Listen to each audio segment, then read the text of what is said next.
Este es Jibafofi, una araña gigante creada que se dice que habita en lo profundo del bosque congoleño. En las selvas más profundas del Congo, los aldeanos hablan en voz baja de una criatura que se niegan a llamar leyenda. El Jibafofi, una araña tan grande que sus telas pueden bloquear los senderos de la jungla. Jibafofi, o la araña gigante o grande. Sus descripciones vívidas describieron a estas arañas como predominantemente marrones con una marca distintiva de color púrpura en su abdomen. Y sus cazas no dejan más que huesos blancos en los árboles. Durante décadas, los misioneros, soldados y cazadores han contado la misma historia imposible. Pero la gente aquí dice que esta selva alberga algo más. Arañas monstruo. Y han sido descartados como mentirosos o víctimas de la fiebre. Luego, un aracnólogo entrenado siguió sus advertencias en el bosque y descubrió la verdad. Encuentros que el mundo intentó ignorar.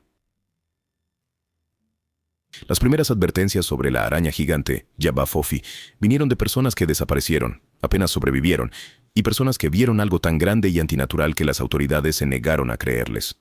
El primer incidente registrado tuvo lugar en 1938 cerca del bosque de Ituri, cuando un equipo de misioneros informó lo que describieron como una telaraña que hacía temblar el suelo extendida a través de un estrecho sendero de la jungla. Los misioneros estaban acostumbrados a los insectos grandes y animales peligrosos, pero nada los preparó para hilos que parecían cuerdas gruesas y blancas, y vibraban con una fuerza que se podía sentir a varios metros de distancia. Esa noche 3 miembros del grupo desaparecieron. No se alejaron ni se perdieron. Sus pertenencias aún estaban en el campamento, y el suelo mostraba claras marcas de arrastre que llevaban lejos de las tiendas. El único sobreviviente fue un hombre llamado Robert Hale. Apenas podía hablar y solo repetía un detalle. Él dijo que vio una sombra que se movía como si muchos brazos bajaran de los árboles. Los oficiales coloniales desestimaron su relato y lo marcaron como una alucinación febril causada por la malaria. Sin embargo, los oficiales aún recogieron piezas de una extraña seda del lugar. Las muestras fueron archivadas en silencio y nunca se investigaron más. Otro encuentro perturbador ocurrió a principios de la década de 1940. Un soldado congoleño que servía en el ejército belga llegó tambaleándose a su puesto en estado de shock. Su uniforme estaba cubierto de gruesas fibras de seda. El personal médico informó que no pudo mover las piernas durante varias horas debido a lo que describieron como parálisis instantánea. Analizaron su sangre y encontraron rastros de veneno, pero la toxina no coincidía con ninguna araña conocida. Luego, las fuerzas belgas sellaron el área circundante por medio año. La razón del cierre nunca fue explicada al público. Los cazadores locales tienen sus propias historias. Miembros de la comunidad Baka informaron haber encontrado monos que habían caído muertos sin heridas visibles. Al mirar más de cerca, los monos estaban envueltos en capas de seda delgadas que eran casi invisibles hasta tocarlas. Los cuerpos estaban parcialmente drenados como si algo se hubiera alimentado de ellos. En otro caso, un niño pequeño se alejó de una aldea y no regresó.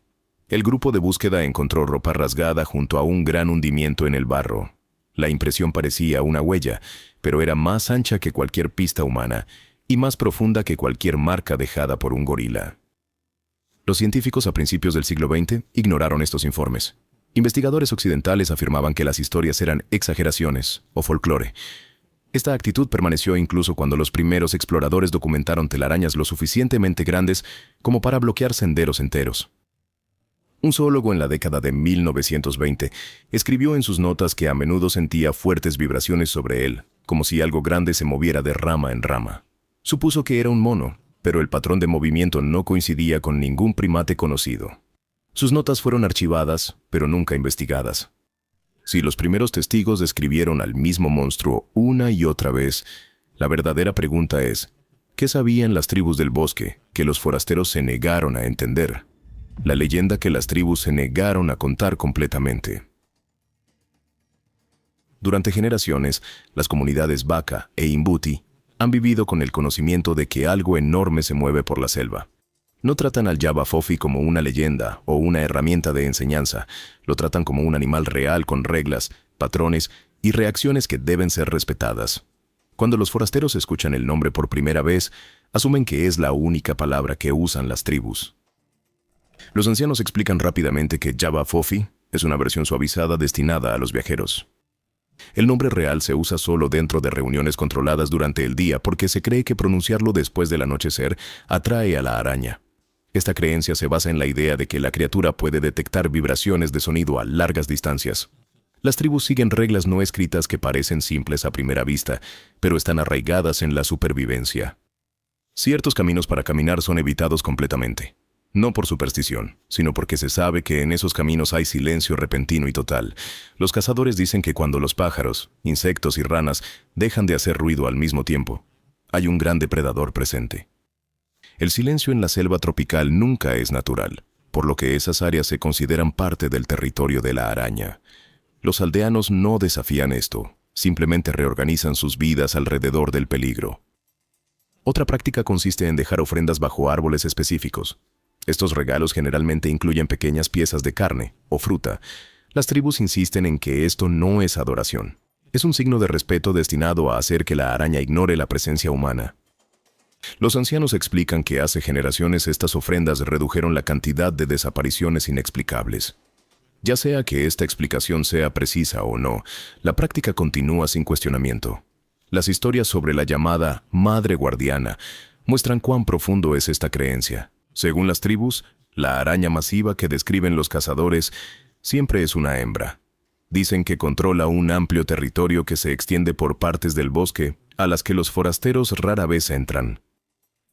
Las arañas más pequeñas actúan como exploradoras, observando los caminos y advirtiendo a la más grande cuando una presa entra en su alcance. Esta es la primera vez que cualquier relato de la región sugiere que la especie puede mostrar comportamiento grupal. Las tribus no consideran esto inusual. Para ellos, simplemente es cómo funciona el bosque. Hay una historia que incluso los ancianos dudan en hablar porque creen que prueba exactamente de qué es capaz el Yabafofi. La llaman la Noche de los Huesos Blancos. Describe una fiesta de caza que entró en un claro en lo profundo del territorio restringido y se dio cuenta de que habían entrado en el área de alimentación de la araña gigante. Docenas de esqueletos colgaban de los árboles en capullos a medio terminar envueltos en seda gruesa, idéntica a las hebras que las tribus asocian con el Yabafofi. Los cuerpos no eran viejos, algunos aún tenían pedazos de carne adheridos, lo que significaba que la araña había estado alimentándose recientemente y probablemente volvería. Los cazadores huyeron sin llevarse nada, y toda la aldea ahora trata ese claro como una zona prohibida. Nadie ha entrado desde entonces. Cuando se pregunta por qué estos detalles no se compartieron ampliamente con los investigadores en el pasado, los ancianos dan una respuesta simple. Los forasteros que iban en busca de la araña a menudo desaparecían. Hablar demasiado sobre la criatura se creía que atraía atención, y atención significaba peligro. Guiado por estas advertencias, Thomas Avery, un aracnólogo capacitado, viajó al Congo para investigar las inusuales formaciones de telarañas. La telaraña que no debería existir. Thomas Avery ya entendía por las tribus que el Yabafofi usaba enormes telarañas para cazar, pero nada lo preparó para la escala y complejidad de la estructura que encontró en lo profundo del bosque. La telaraña se extendía cerca de 3 metros de árbol a árbol. Cada línea parecía inusualmente gruesa, casi como alambre de pesca. Cuando Thomas levantó su machete para probar la tensión, la hoja se dobló un poco en lugar de cortar. Esta fue la primera vez que se dio cuenta de que estaba tratando con un material que excedía la resistencia de la seda de araña conocida.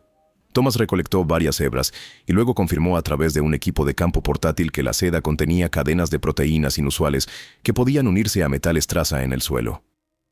Esto hizo que el hilo fuera más fuerte y elástico que cualquier cosa registrada en aracnología.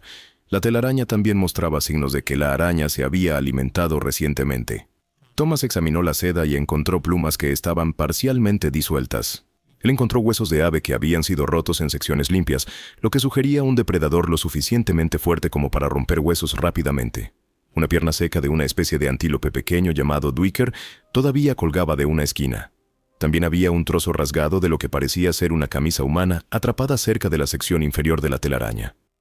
Estos descubrimientos indicaron una amplia gama de dietas que incluía animales mucho más grandes que las presas típicas de las arañas. También planteó serias dudas sobre las recientes desapariciones en regiones cercanas. Otro detalle alarmó a Thomas. El tenue aroma dulce del que hablaban los aldeanos estaba presente alrededor de la telaraña. Analizó el olor con un dispositivo de detección portátil y encontró marcadores químicos consistentes con feromonas. Esto significaba que el aroma no era aleatorio. Era un método deliberado que la araña usaba para marcar territorio o comunicarse con otros de su especie. Thomas había instalado cámaras con detección de movimiento a principios de la expedición. Cuando revisó el metraje después de descubrir la telaraña, vio algo que lo hizo congelarse. Una grabación capturó un gran apéndice, más grueso que un brazo humano, rozando los hilos exteriores. No se parecía a una extremidad de mono ni a la pierna de ningún mamífero conocido. Otra cámara mostró temblores repetidos que se movían a través de la red con intervalos lentos y pesados. Estos temblores sugerían una criatura con un peso corporal masivo cambiando su posición cerca. Mientras recolectaba muestras, Thomas accidentalmente tocó una sección recubierta de seda con su muñeca. En segundos, su piel comenzó a enrojecer y a picar. Lavó el área inmediatamente. Un análisis químico posterior reveló que la seda contenía enzimas digestivas activas. Estas enzimas comienzan a descomponer el tejido en el momento en que se captura la presa. Esto significaba que la araña no siempre esperaba para inyectar veneno.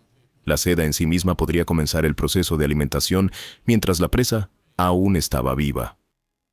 Los detalles del descubrimiento dejaron en claro que esta red no era simplemente una trampa. Actuaba como una arma química y una extensión biológica del sistema de caza de la criatura. Cada parte fue diseñada para debilitar, confundir o disolver a la presa, pero la telaraña era solo la advertencia.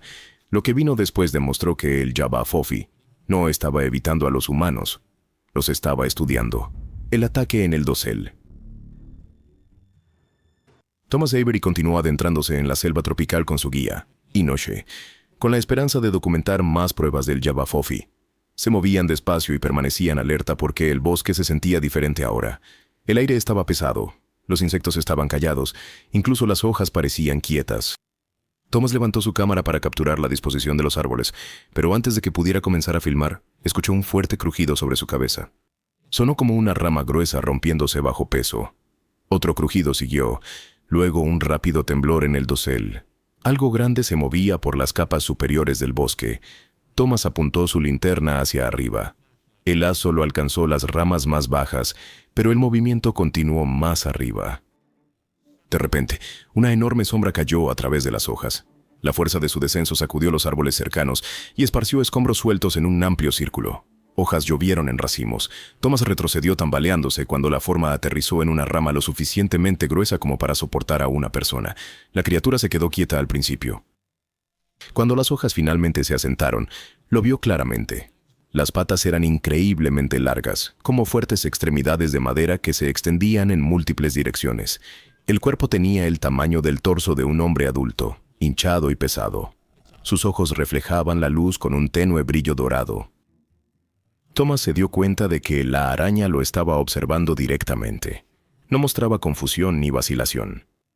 Su postura se asemejaba a la de un depredador evaluando un objetivo. La araña se movió sin previo aviso. Avanzó con increíble velocidad y lanzó una ráfaga de seda que atravesó el aire como una cuerda. La seda golpeó a Thomas en el hombro con suficiente fuerza para tirarlo de lado. El impacto lo sorprendió porque nunca había sabido que la seda pudiera ser lanzada con tanta fuerza. El contacto quemó su camisa inmediatamente. Sintió un calor intenso en su piel cuando el veneno en la seda comenzó a reaccionar con la tela. Inoshi tomó a Thomas por el brazo y lo empujó hacia atrás mientras le gritaba que se moviera. Corrieron hacia un grupo de árboles para cubrirse. Thomas miró por encima del hombro y esperaba que la criatura los persiguiera, pero no se movió de su posición. En cambio, se agachó más en la rama y mantuvo los ojos fijos en ellos. No parecía confundida ni sorprendida. Su comportamiento parecía intencionado, como si el golpe hubiera sido dado para probar la distancia, el tiempo de reacción o la fuerza. La araña permaneció inmóvil durante varios segundos. Luego se movió lentamente hacia atrás en el dosel. No huyó ni se escondió. Simplemente regresó a las ramas a un ritmo controlado mientras mantenía el contacto visual el mayor tiempo posible. Thomas se dio cuenta de que la criatura los estaba estudiando en lugar de atacar por comida. Más tarde, escribió en sus notas de campo que la araña se movió con moderación. Dijo que esto le asustó más que la agresión porque sugería toma de decisiones en lugar de instinto. Un depredador que pone a prueba a su presa es mucho más peligroso que uno que ataca a ciegas. Este ataque destruyó cualquier idea de que la criatura era simplemente un animal gigante.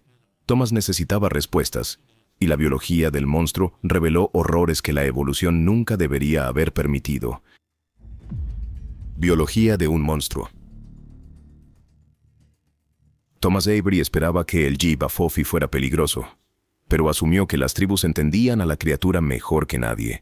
Cuanto más profundizaba en su biología, más claro se hacía que incluso los ancianos solo habían visto la superficie de lo que esta especie podía hacer.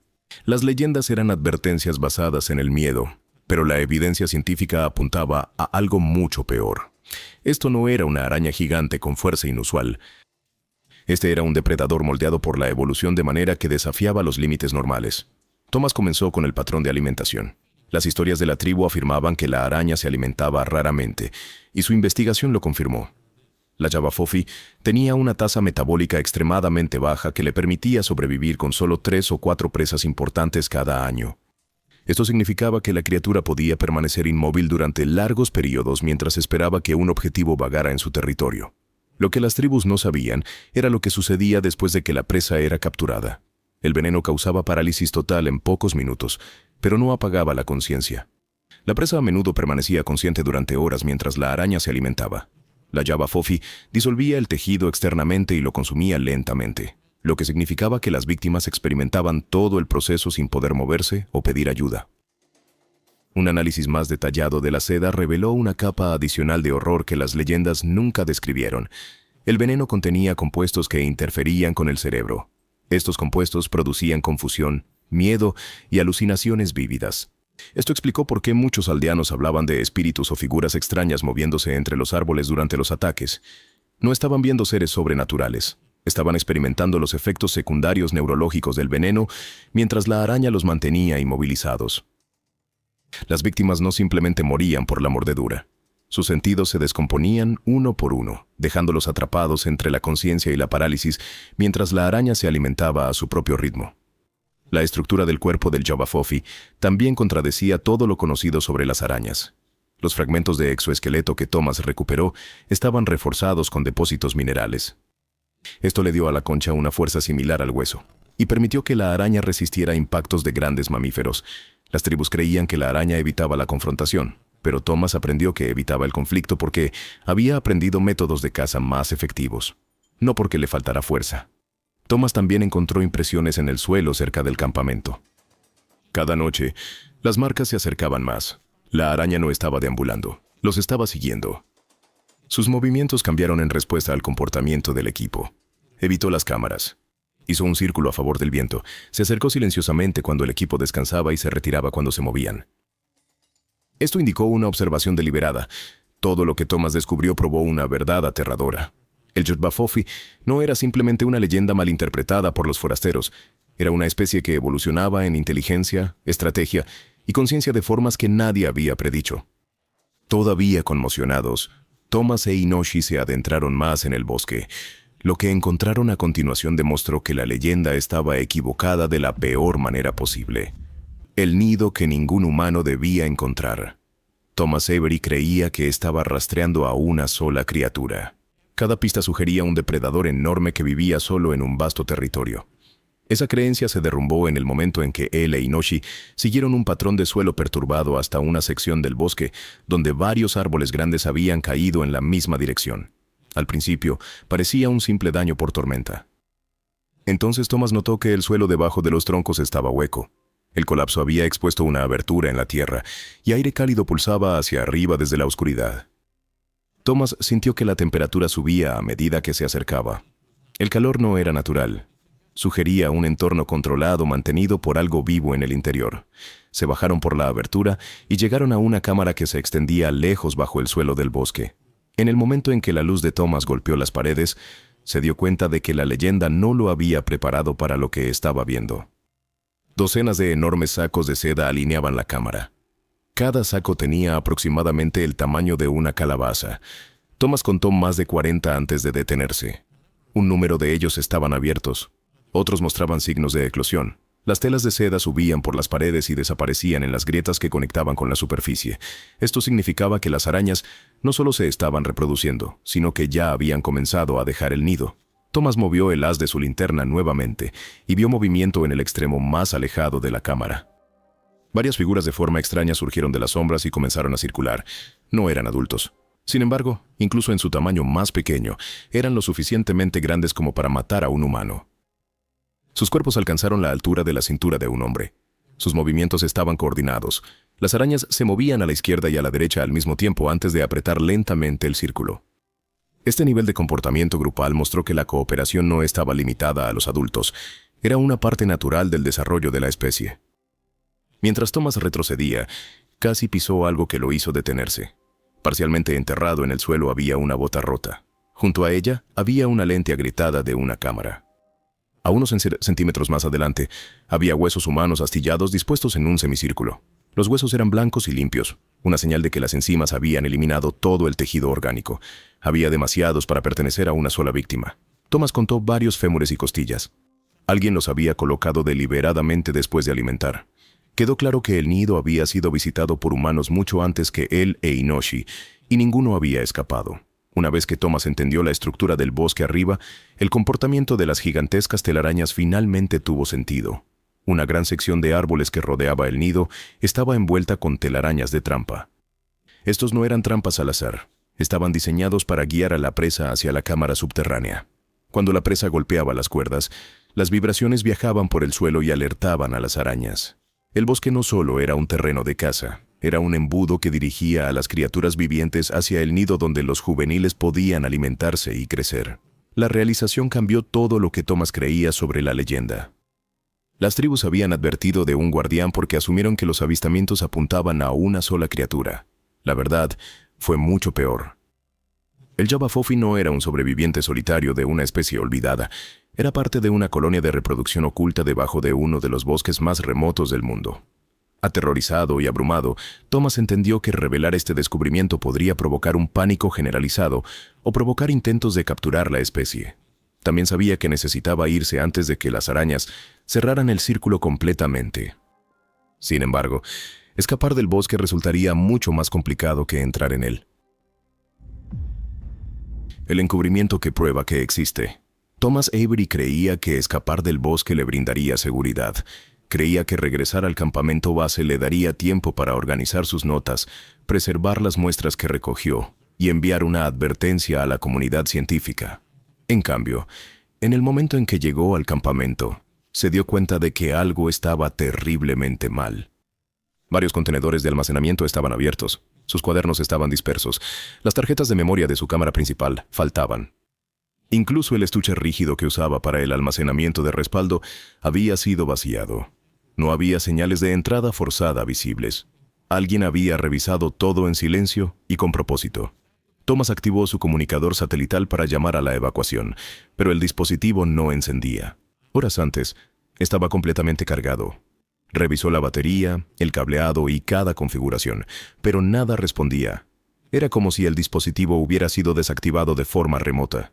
Sus muestras químicas también fueron alteradas. Los frascos que contenían residuos de seda habían sido removidos de sus ranuras de espuma. Quienquiera que haya manipulado su equipo sabía exactamente lo que buscaban. Antes de que Thomas pudiera intentar salir a pie, varios funcionarios congoleños llegaron al campamento. No ofrecieron ninguna explicación por su presencia y no hicieron preguntas sobre su trabajo. Insistieron en que los acompañara de inmediato. Cuando preguntó si estaba siendo investigado, se negaron a responder. Lo escoltaron fuera de la región y confiscaron el resto de su investigación bajo el argumento de protección ambiental. No le dieron ninguna documentación ni fecha de devolución para sus materiales. Una vez que los funcionarios lo colocaron en el transporte fuera de la selva tropical, la comunicación se detuvo por completo. Thomas intentó contactar a Inoshi para obtener respuestas, pero el guía rechazó cada solicitud de conversación. Thomas sospechaba que habían advertido a Inoshi que se mantuviera alejado. Pronto circularon rumores de que fragmentos de la investigación de Thomas se habían filtrado a canales privados. Se mencionó repetidamente una sola imagen sobreviviente. No estaba en alta definición, no mostraba a la criatura completa. Mostraba una gran sombra detrás de Thomas durante una de sus grabaciones de campo. Testigos afirman que mostraba claramente 3 formas, no una. El fotograma fue rápidamente retirado de la circulación. Nadie confirmaría de dónde vino o quién lo suprimió. Las autoridades siguen negando la existencia del Jabba Fofi. Afirman que no es más que folclore y mala interpretación. Al mismo tiempo, han comenzado a surgir nuevos argumentos. Algunas personas insisten en que Thomas Avery nunca existió. Dicen que su nombre fue inventado por creyentes que quieren convencer al mundo de que la araña es real. Otros argumentan lo contrario. Creen que Thomas era real y que el gobierno creó estas dudas para confundir al público y enterrar sus hallazgos. Nadie está de acuerdo sobre qué lado dice la verdad. Mientras tanto, el bosque sigue produciendo telarañas masivas. Las firmas de calor continúan extendiéndose. La gente sigue desapareciendo en regiones donde las advertencias de la tribu permanecen sin cambios. Nadie puede decir qué partes de la investigación de Thomas eran reales y cuáles fueron eliminadas. Asegúrate de hacer clic en las tarjetas en la pantalla ahora para más videos increíbles. Gracias por mirar. Nos vemos en el próximo.